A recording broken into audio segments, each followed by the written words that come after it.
সময় আপনারা কোয়াই নদীটা দেখতে যাই, মরা কোয়াই নদীটার কিতা করছি আমরা, আর আগে কিতা আছি ময়লা আইনা দইলে এমনি আটন লাগতো।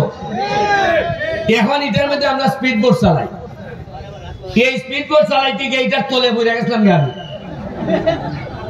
তলে বইরা উপরেরটা দিকে আকাশ দেখা যায় না, দেখি উপরে খালি স্পিড বোট দেখা যায়। তখন আধা মিনিটের লেগে মনে হয়েছে মনে হয় মোর মুখ, এরপরে আবার ডুব দিয়ে বার হয়েছি, এরপরে দিকে আকাশ দেখা যায়। তখন আমার মনে হয়েছে এই মরা নদী যেহেতু আমার নৌকার তলে বানাইছে, এই মরা নদী ধরে আমি ইতিহাস তৈরি করবো সোনার কাছে। ইটারের 2 ঘন্টা রাস্তা, পুরা 3 কিলোমিটার। আমার মাননীয় মন্ত্রীর সাথে আলাপ হয়েছে, তারা আমারে আশ্বস্ত করছেন এই পুরা 3 কিলোমিটার নদী 2 সাইডে ওয়াক হয়ে করে দিব।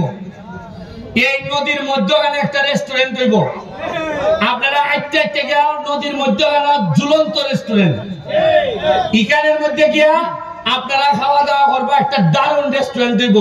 এটা খালি খাইবার লেগে না, যতটা না খাইবার লেগে তার চেয়ে দেখবার লেগে মানুষ আইব বেশি।